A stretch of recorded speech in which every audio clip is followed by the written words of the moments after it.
My identity is an engineer. I wanted to mop the floor. I love coffee so much. Irresponsible. It's gone through a trauma. Raw ingredients. I reject these ideas that there's these fixed notions. Welcome to Season 7 of Between Meetings. I'm your host, Marian Danko.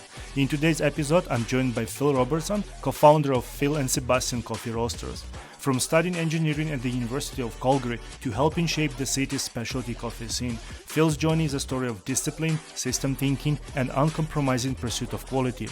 We talk about building a company with engineering mindset, designing their own 45-kilogram roaster, freezing green coffee to protect quality, and what it really takes to maintain radical consistency as you grow. Phil, welcome to Between Meeting. Thank you so much for taking the time to be on the show. Pleasure. My pleasure. You studied engineering, and before you started Phil and Sebastian, and lots of people say, including the ones who already interviewed you before, that you brought engineering thinking into coffee. What skills from engineering help you to build a company, and what didn't?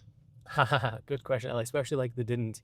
So I think the skill of problem solving in a general sense, right? Like breaking a really difficult problem into smaller ones that are manageable, helped me a lot. I think part of the challenge of being an engineer is you tend to analyze everything, perhaps overanalyze some things. So I think that's where I wouldn't say it goes so far as to say it's a liability, but it's more like sometimes you have to be careful about getting too deep into, I need data and I want to analyze. And sometimes you don't have that information available. You have to make the best decision you can in the moment. So, I mean, I think overall it's been a net benefit. I definitely see I identify as an engineer. That's like my own personal identity. So even though I guess in some technical sense, I'm not practicing engineering every day, my identity is an engineer, and that affects how I see the world. So it's still a major part of me. Interesting. Before you launched in Calgary, you spent about 8 months in Vancouver learning the specialty coffee business.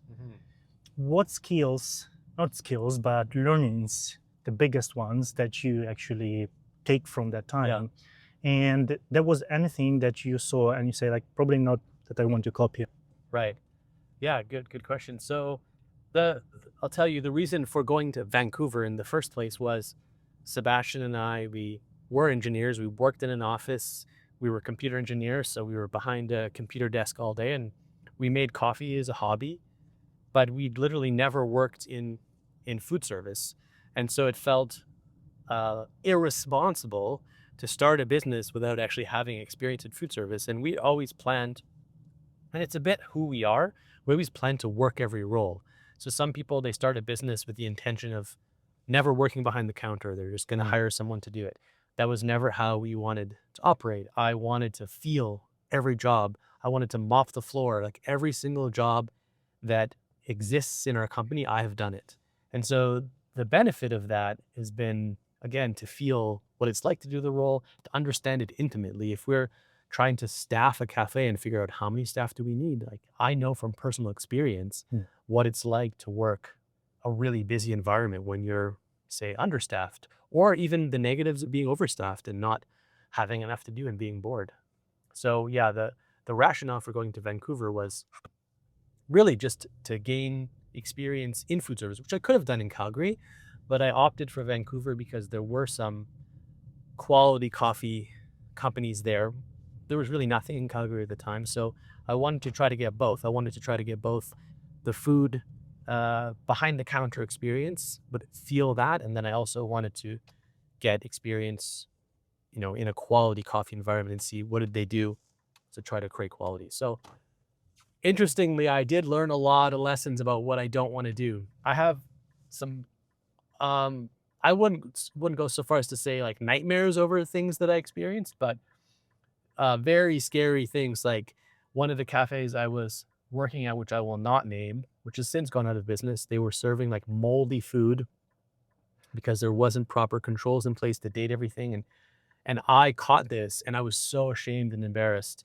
And so I kind of made a private commitment to myself that, this will never happen in any of my establishments, and, not even close. We will never be so lackadaisical with handling food to customers. So, I think again, I don't think I would have done any of those things anyway, but it's certainly to give you like a visceral feeling around them was, I guess, a useful experience in that way. Interesting. You often talk about the radical consistency from buying green coffee to roasting to serving it in the cafe. Where is consistency hardest to protect? Mm-hmm. And how do you make sure that the quality is there? Yeah. Well, first of all, good job on doing your homework.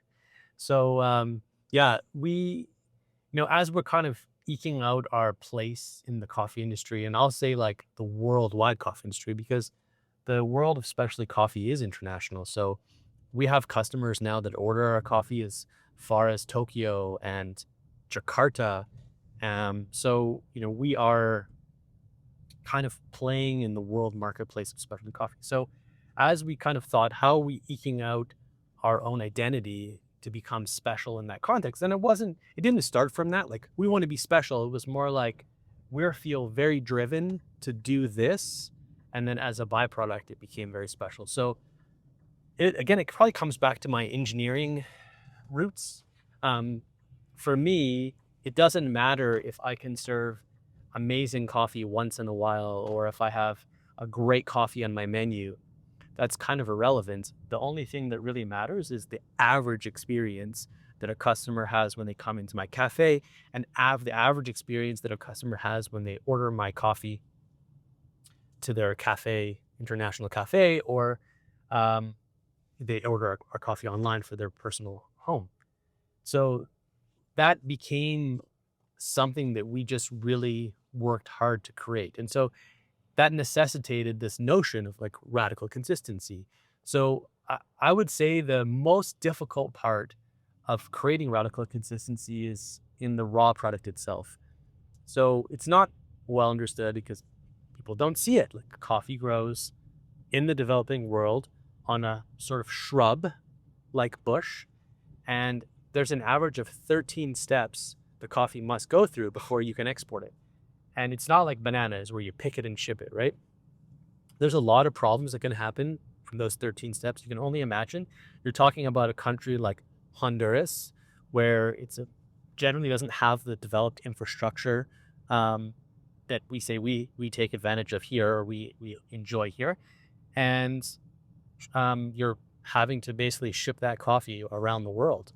And it is a fragile product. It's a living product. The coffee bean, as it's called, is actually a seed. So it's a living, viable seed. And one of the keys to quality coffee is that seed remains living and viable. And if we can achieve that, allow that coffee bean to be living all the way through that process of transportation and stuff, all the way to the point where we roast it, which obviously it's no longer living when we roast it, then we will maintain quality. So the real challenge is, how do you do that? How do you put that bean in this, what's called a dormant state, so it can have a living embryo and have natural little immune system in the each bean? And how can we do all that? What are the weak links? Maybe we're dealing with like really hot temperatures in transportation. Maybe we're dealing with a lot of really rainy weather, and those are all things that can prevent that state from being maintained.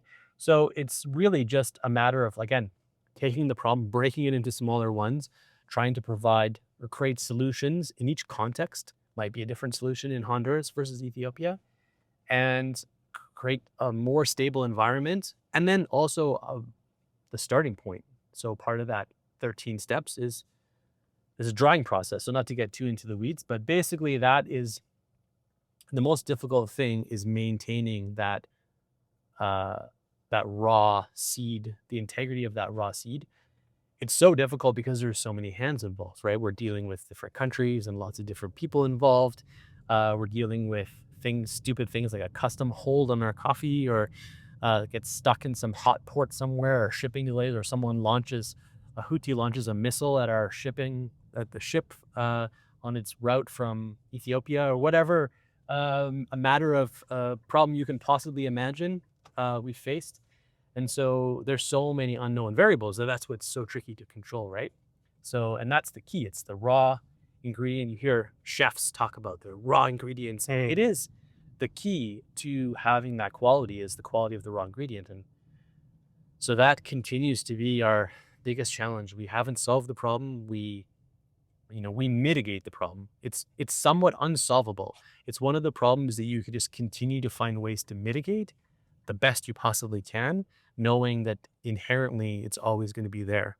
And that's going to, give you your highest level of achievement is how well you continue to mitigate that. And I guess my next question is actually linked to this one, right? So maybe the continuation. You also freeze the fresh coffee, the green coffee, which is unusual and quite expensive. Where do you see the results? How do you know it's worth it? Yeah, and it's also a little controversial. And I'll say controversial because most people associate better with fresh. Like if I have fresh meat, that's considered like a fresh steak is considered better than a frozen one. Fresh vegetables are considered better than frozen. So there's some, I wouldn't say stigma, but there's a little bit of a notion that works against this idea of freezing and freshness because we're freezing to try to maintain freshness. So yeah, I'll tell you first the reason. So I was just talking about like all the steps we're trying to put in place, like getting that coffee from, Honduras, Costa Rica, Guatemala, Ethiopia, one of the 9 countries we buy from, getting it from there in good condition all the way to Calgary is enormous effort, trying to go fast so that, if anything bad happened, it's sort of short-lived. Then we get it to Calgary and effectively it's gone through a trauma. And what we found is many times, depending on the extent of the trauma it faced in the hot environment or the humid environment or whatever during transportation, the coffee will fade at totally different rates. And so we'll see it again, radical consistency is kind of out the window if our raw product is degrading at an uncontrollable rate. I mean, I can't possibly say I have radical consistency. It's just made up at that point. So we spent a lot of time thinking about how to do this, climate controlled conditions, controlling the temperature, humidity, that was all on the table. We did experiments with that. There's some scientific research to suggest that's useful. And then there was one coffee roaster in Acton, Massachusetts in the US, and they were experimenting with freezing coffee and they'd had great results. And so we went to visit them and we chatted a lot about that and we started doing our own controlled experiments. This is like over a decade ago now. Mm-hmm. And we found really incredible results. And so far at this point, nothing has touched it for consistency. The way I like to talk about it is like you get that coffee to Calgary and then you effectively lock it down. If you've managed to allow it to survive the trip, you completely stabilize it until exactly before we roast it. So now I can actually achieve, it is the key, the magic key in a way of offering this notion of radical consistency in a genuine way. So yeah, it's as much as people have preconceived notions about whether they think freezing something is a good idea or bad, it is extremely effective, just strictly from like a technical point of view. Mm-hmm. And yes, it comes at an enormous cost. But again, I don't believe that we can say that we offer radical consistency without something like this. The only alternative to doing it would be to have really fast turnover. So that would be like, okay, I get my coffee from Colombia and I try to sell it in 2 months. That is way more difficult with the shipping delays and that kind of thing, often out of your control. It's really nearly impossible to do that kind of thing. Some companies have done it successfully, actually, for a short time. And then they realize how hard it is to sustain in the long run, the really rapid turnover. And then, for me, it also gives me enormous peace of mind. So we buy some very expensive coffees. And to know that expensive coffee is like totally locked down in quality and I don't have to worry about it. I can sell it slowly. I can, it's not selling quickly. No problem. I can guarantee that the quality will be there. It's enormous peace of mind for me, like insurance effectively. So yeah, for me, it's a no-brainer. It's not a matter of if we do it or not. It's a matter of how we manage the cost, who our partner is with that. We use a large frozen warehouse partner, and it's just, a matter of how. It's not a matter of if. Instead of buying a commercial roaster, you spend years building 45 kilogram machine on your own, which is a big decision, right? Yeah. What was missing in other machines that made you say, we need to build our own? Yeah, that decision was born out of 7 years roasting on a smaller machine. So when we started roasting, it was 2009. And as I said before, I did every job in the business. So I roasted the coffee for about 5 years myself, all of the coffee. And so during that process, in some ways, I was a really bad roaster. And the reason why is because I couldn't stop thinking during the process of how I do it better. And that slowed me down. I wasn't as efficient as the roasting staff we have now. They're way more efficient than me because they're not bogged down in this like constant process of trying to think like, how do I make this better? And that was, a continuous thought process. So a big part of it was like limitations on the machine. And I just got so frustrated by them. There's nothing like living through these problems yourself to really want to find genuine solutions to them. So when I went to the marketplace of what's available, sort of off the shelf roasting machines, there's a lot of options. And there's about like maybe 5 or 6 at the time when we were looking at our new roaster, which was about 2014. There's like 5 or 6 pretty solid options that we could have purchased off the shelf. But each of those options had kind of limitations, things that I knew I wouldn't like about them. I'll give you one example. So our machine, as you were saying, it holds 45 kilos. And most of the time when you go to buy a roasting machine, they'll tell you, oh yeah, this is a 30 kilo machine. You cannot roast 30 kilos in it. The maximum you can roast is like 20, maybe 15. It's way over spec'd in terms of what you actually can roast. And the reason why is, yes, of course you can put 30 kilos of coffee into the drum. It fits.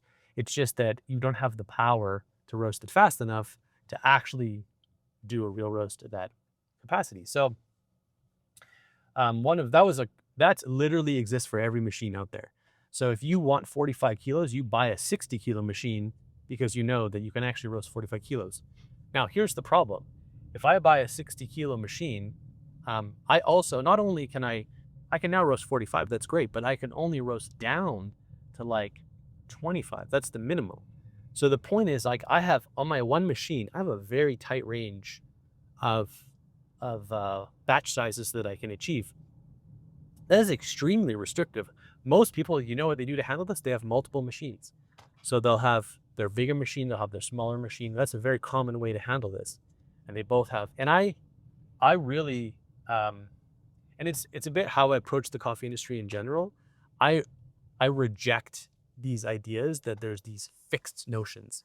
It is not the case that you have to have this limitation. It's only kind of laziness on the part of the manufacturers because they see from their point of view, why would anyone not want to roast maximum capacity? That's like, that's silly, right? So they don't have the ability to roast down to a smaller size.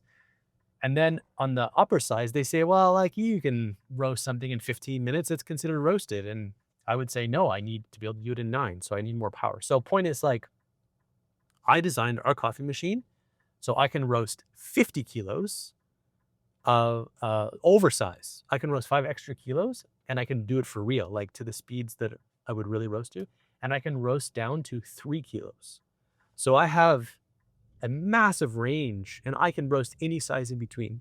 I have the largest range of any roasting machine by far that I've ever seen, custom or not custom.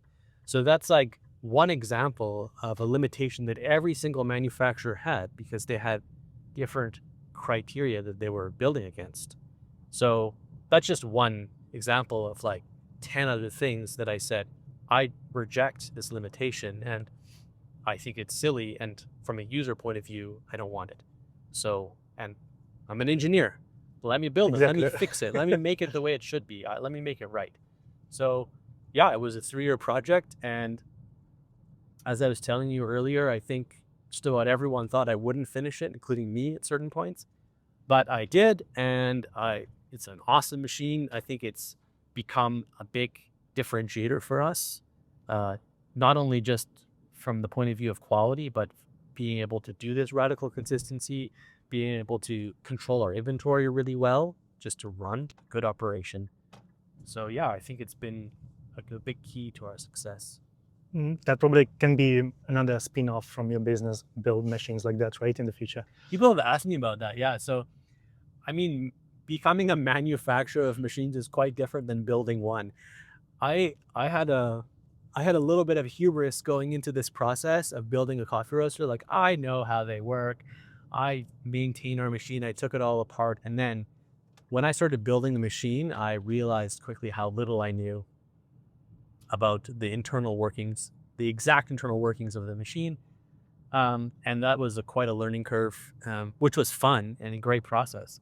But I fully recognize how difficult it would be to mass produce the machine I built and not cost effective. Like, I guarantee that it would cost more to build than I'd be able to sell it for.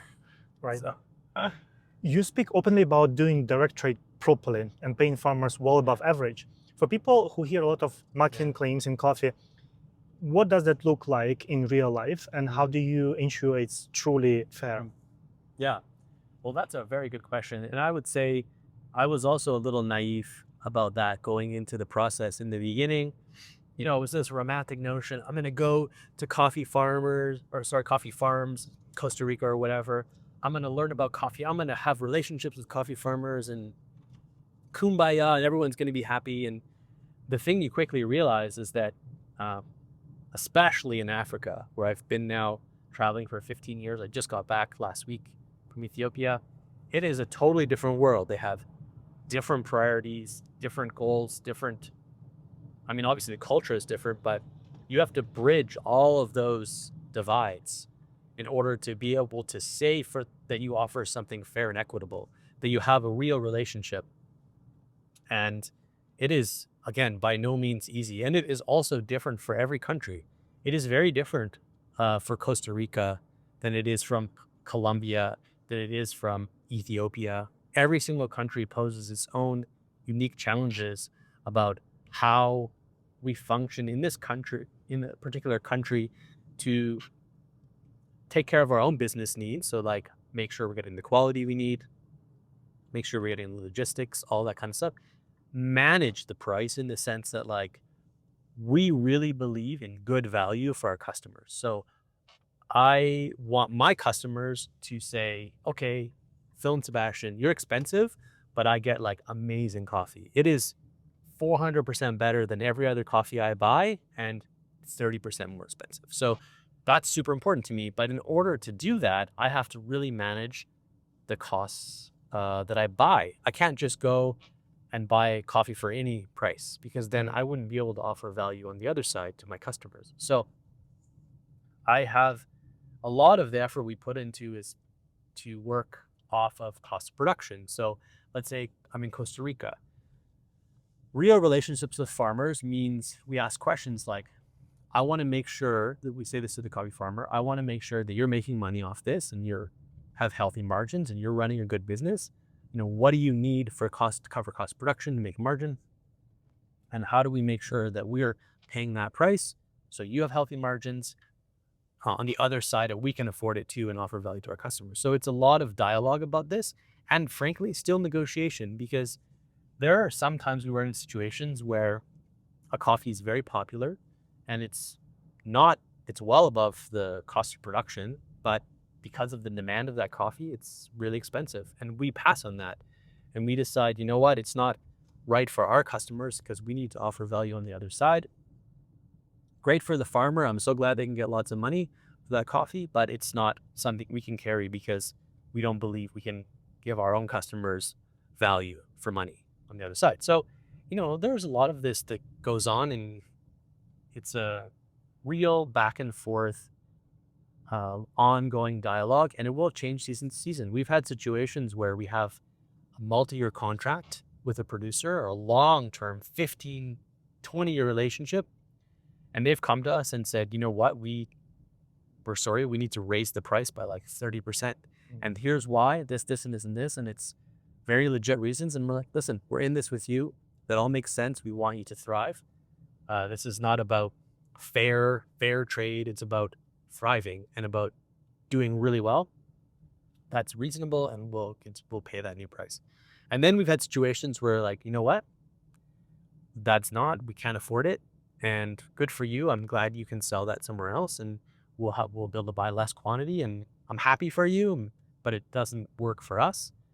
We'll probably have to buy elsewhere. And I mean, that's a good scenario for the farmer. They're doing well. It's a fine scenario for us where we've had to kind of move on to other suppliers. But it's about having a relationship and making sure you're taking care of each other's needs. That's what it's about. And it's not about squeezing someone for pennies on the dollar to try to, bolster your own margins. It's about having good margins. You need to run a good business, protecting them, but also making sure that all the stakeholders are doing well. As you've opened more locations in Calgary, now you have 9 so far and the 10th one coming up. How do you protect the values and culture? It's probably relatively easy to have a strong culture in one cafe, but if you have more, how do you keep it real as you grow? This is a huge challenge. Trying to keep a culture of one of the things I loved in the very beginning that we had as a culture, it wasn't just that we all cared deeply about coffee. It was also that we all just had a lot of fun. And I think customers can sense that when you go into a place, not like overly goofy and not paying attention to you, but when you go into a place and you can see that the staff are having a good time, they're enjoying themselves, that feels good. It feels like a place that you want to be. And that, more than anything, has been one of the hardest things to keep woven into our culture as we've grown. I think it's a little cliche, but it comes down to trying to hire the right people and then making sure that if you have the adage we have is hire slow and fire fast. I mean, we haven't always done it because we really want to be fair and allow people to like have a bad day from time to time. It's not that everyone needs to bring the toxic positivity every day, but by the same token, you have to be careful about protecting that positive attitude of your team and a sort of can-do attitude. So it's really been about like creating a really well-defined set of vision and values and a credo, if you will, of what we're about, and then weaving that into performance reviews and the way we hire and the way we try to inspire and encourage, and just being very deliberate about that.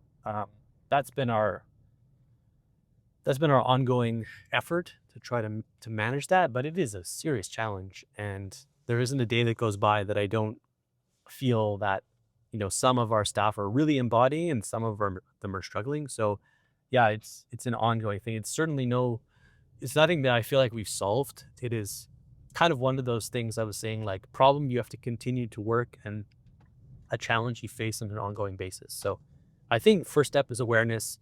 Next one is like putting processes in place to try to manage it as best you can. And that's what we've done up to this point. Phil and Sebastian helped to shape Calgary's specialty coffee business in the early days. Now, looking back, what did you get wrong at the beginning and what are you most proud of today?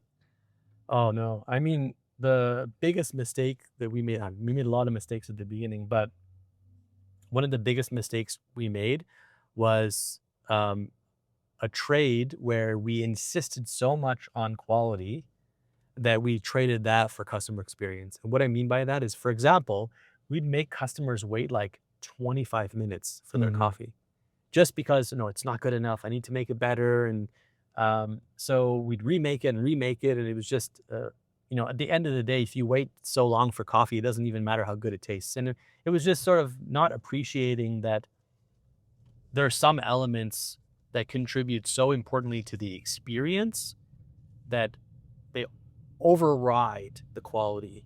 And even just like customer service, I think many times in the history of our company, we've come off as sort of snooty or elitist.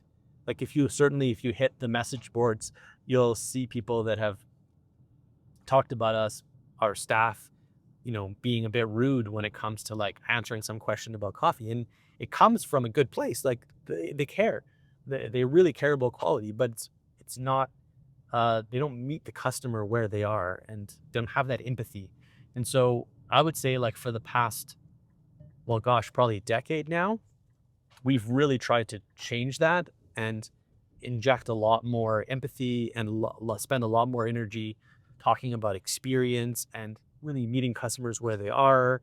And yes, upholding our quality standards, but not doing it in a judgmental way, which is really obviously a huge turnoff for a customer. So yeah, I think that was a huge mistake we made at the beginning. Again, out of a good place. Like we were zealous. We were so excited. We're like, we love coffee so much. And we wanted to share that. And it came from passion and a good place, but it just came off as, yeah, kind of elitist and many times just unapproachable. So yeah, we to kind of reverse out of that. And what makes you proud? What makes me proud is that I feel that, as much as we've had challenges and make mistakes, and I think our quality and service is the best it's ever been. And what also makes me very proud is in COVID, we almost crumbled.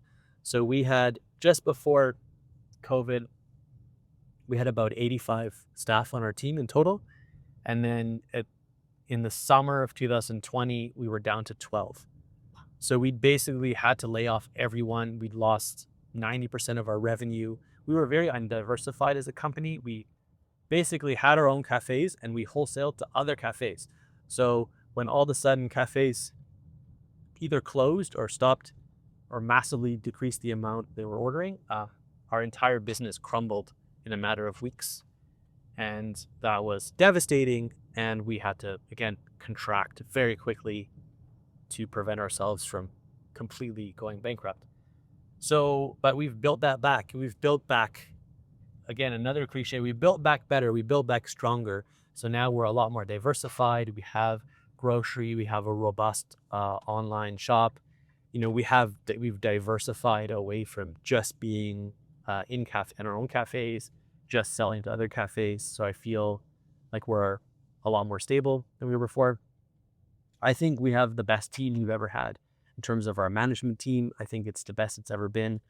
I think the benefit of kind of like shrinking down to 12 and building back up again is you got to kind of like refresh a lot of things, right? Take another crack at trying to create these core values and hire for that and inspire that.